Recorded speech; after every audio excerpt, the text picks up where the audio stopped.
Hi అండి, good morning. Welcome to me తెనాలమ్మాయి చేతి వంట. ఇప్పుడు మీకు బెండకాయ జీడిపప్పు పకోడీ ఎలా చేయాలో చేసి చూపిస్తాను. అంటే ఇది అన్నంలోకేనండి, ఒక ఫ్రై లాగా.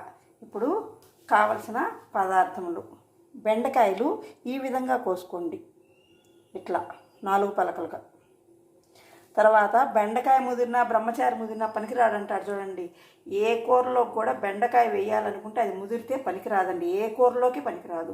ఇప్పుడు మనం వంకాయ ముదిరితే చట్నీ చేసుకోవచ్చు, సొరకాయ ముదిరితే ఒక కుడుకు ఎక్కువ రానియచ్చు, కానీ బెండకాయని మాత్రం అలా చేసుకోవడానికి ఉండదు. శనగపిండి, బియ్యం పిండి, జీడిపప్పు, కరివేపాకు, 2 పచ్చిమిరపకాయలు, అల్లం చిన్నులపాయ పేస్టు, గరం మసాలా పౌడరు, ధనియాల పొడి, జీలకర్ర పొడి, కారం, పసుపు, సాల్టు. నూనె ఆల్రెడీ పొయ్యి మీద పెట్టేశానండి, నూనె బాగా వేడెక్కనివ్వాలి. ఇప్పుడు ముందు అన్ని పదార్థములు కలుపుకుందాం. ఇప్పుడు ముందు బెండకాయలు వేసేసుకుందాం. ఇందులో కొంచెం సాల్ట్ వేసుకుందాం.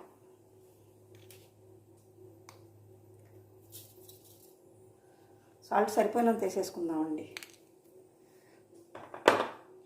పసుపు. మనం ఇందులో ఏ కలర్ వేయటం లేదండి. కొంచెం ధనియాల పొడి సరిపోయింది. జీలకర్ర పౌడరు,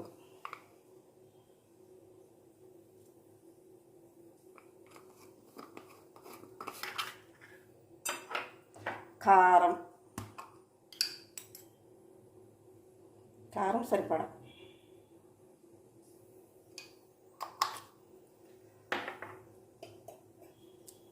ఇందులో కొంచెం అల్లం చిన్నులపాయ పేస్ట్ కూడా వేసేసుకొని మొత్తం కలిపేసేద్దాం.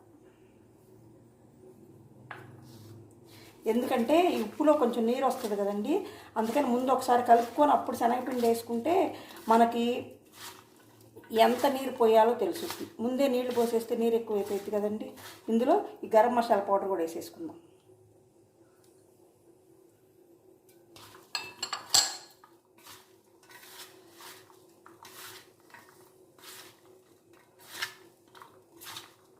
ఇట్లా బాగా కలపండి. నీరు వస్తుంది, ఎందుకంటే బెండకాయని ఏం చేస్తారంటే ముందు రోజే కడిగి పెట్టుకోండి. ఎందుకంటే ఇప్పుడు కడిగామనుకోండి చాలా నీరు వచ్చేసుద్ది.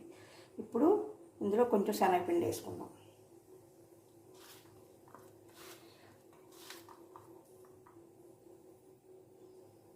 ఎక్కువ వేసారనుకో మీకు బెండకాయ కనపడదండి, అది అచ్చం పకోడీలాగా ఉంటుంది. ఇదిగోండి బీప్ పిండి. బీప్ పిండి ఎందుకు వేస్తామంటే కొంచెం క్రిస్పీనెస్ కోసం అండి. ఇప్పుడు ఇందులో జీడిపప్పు కూడా వేసేద్దాం. కొంచెం వాటర్ వేసి కలుపుతాం.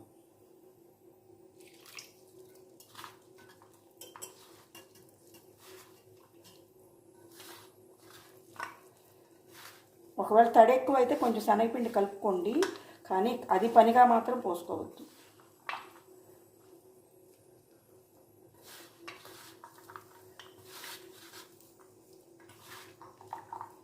కరివేపాకు ఇప్పుడే వేయొద్దండి, కరివేపాకు పచ్చిమిరపకాయ మధ్యలో వేద్దాం.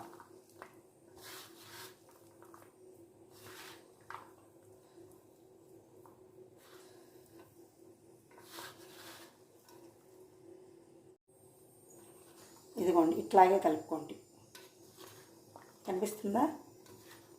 ఎక్కువ నీళ్లు పోయొద్దు. ఇప్పుడు ఇంకవి కాగే నూనెలో వేసేద్దాం.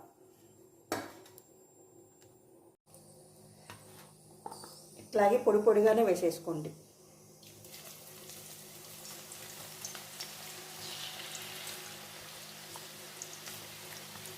నూనెకి మించి వేయొద్దండి, నూనెకి సరిపోనే వేసుకోండి.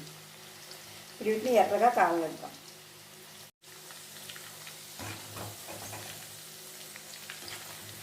బాగా వేగనిద్దాం.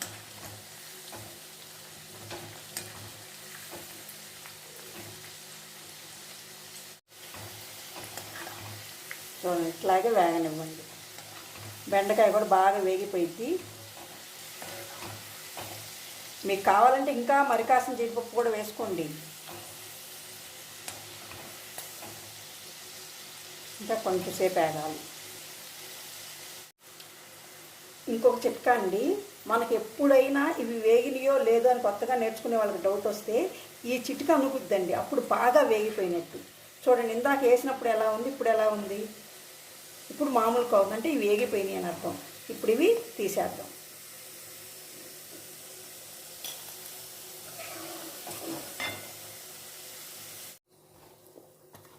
ఇప్పుడు మళ్ళీ ఇంకోసారి వేసుకుందాం. ఇట్లా నూనెకి తగినట్టే వేసుకోండి. మీరు ఎక్కువ వేసుకుంటే ఉడకదు, అంటే ఫ్రీగా ఉండదు కదా, అందుకని.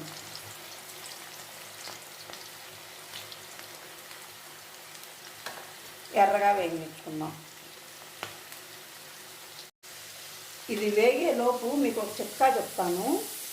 ఏంటంటే జీడిపప్పుని మామూలుగా మనం ఇంట్లో ఫ్రై చేసుకుని కొంచెం ఉప్పు కారం చల్లుకుంటాం కదండి. అప్పుడు ఏం చేస్తారంటే ఇది ఒక్క 2 సెకండ్స్ ఏం చేస్తారంటే వాటర్లో వేయండి. అంటే మనం ఏదైనా కడుగుతాం చూడండి, అంటే కడగడం కోసం కాదు, మీకు ఎగ్జాంపుల్ చెప్తున్నా. ఈ జీడిపప్పు నీళ్ళల్లో వేసి కొంచెం బాగా 2 సార్లు కడిగినట్టు తిప్పేయండి, అంటే నీరు పీల్చుద్ది.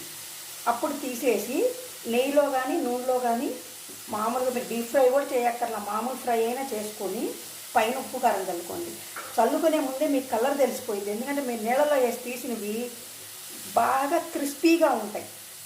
డైరెక్ట్గా వేసే ఏమవుతాయంటే లోపల దాకా ఉడకవు. ఇది మా పెద్ద అబ్బాయి చెప్పిన చిట్కా, కానీ నేను ఇది ప్రయత్నించాను, చాలా బాగుందండి. ఇవి కూడా వేగిపోయినాయి, తీసేద్దాం. ఇవి భలే క్రిస్పీగా వస్తాయండి, ఎందుకంటే మనం డీప్ ఫ్రైకే క్రిస్పీగా వస్తాయి. మనం ఇట్లా ఎర్రగా వేయించుకుంటే బాగా కరకరలాడుతూ ఉంటాయండి. ఇంకోటి, ఇవి స్నాక్స్ లాగా కూడా పెట్టవచ్చు పిల్లలకి.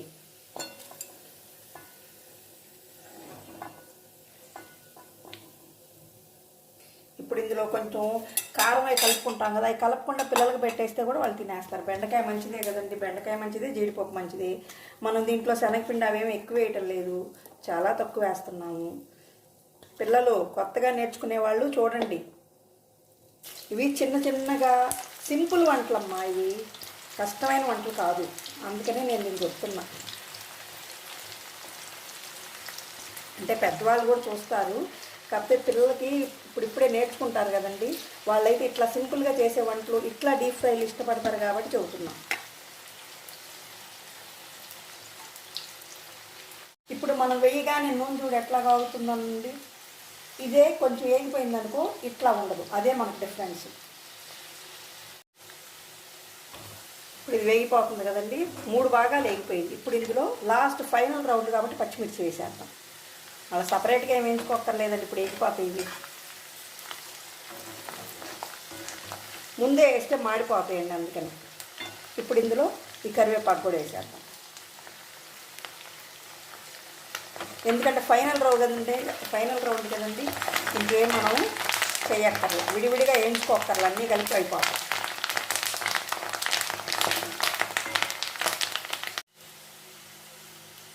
చూడండి ఇప్పుడు మీకు తేడా తెలుస్తుందా? ఇందాక మనం వేసినప్పుడు ఎట్లా నూనె కాగుతుంది, ఇప్పుడు ఎలా నూనె కాగుతుంది, అది కూడా చూడండి, మీకు తేడా తెలిసిపోయింది. అంటే ఎవరైనా చిన్నపిల్లలు కొత్తగా నేర్చుకునే వాళ్ళు ఉంటారేమోనని వాళ్ళ కోసం చెప్తాను, పెద్దవాళ్ళందరికీ తెలుసండి, నేను చెప్పక్కర్లేదు. ఇప్పుడు ఇది తీసేద్దాం. తీసేసి బాండీలో నూనె కూడా మొత్తం తీసేసుకుందామండి, ఎందుకంటే ఫైనల్గా కొంచెం కారం ఉప్పు కలుపుకోవాలి, చాలదు. అంటే మనం కొంచెం కొంచెం వేసాం కదా, అందుకని ఫైనల్గా వేయాల్సింది.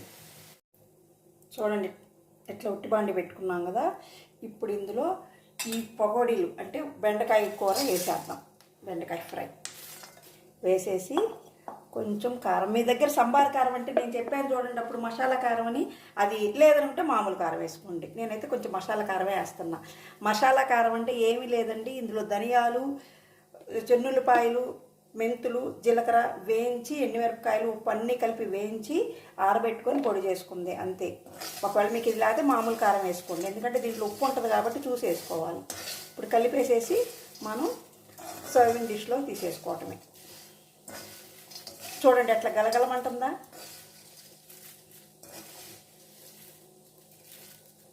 అది మీకు వినపడాలని నేను సౌండ్ చేస్తా. ఇప్పుడు ఒకసారి చూసుకొని ఉప్పు సరిపోయిందో లేదో చూసుకుందాం.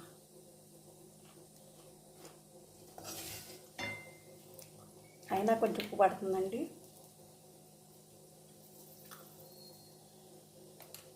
ఉల్లిపాయ వేయకండి, ఉల్లిపాయ వేస్తే మెత్తబడిపోయింది. అందుకని ఇప్పుడు ఇది ఒక సౌండ్ బౌల్లోకి తీసేసుకుందాం.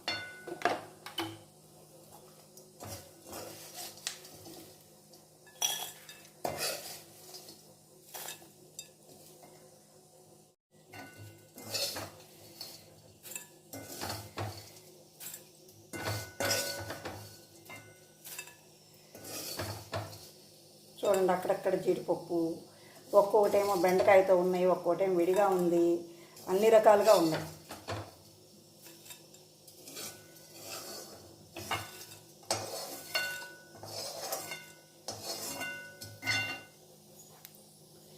ఇప్పుడు జీడిపప్పు బెండకాయ జీడిపప్పు pakodi is ready to serve. Thank you. Please subscribe, like, share my channel.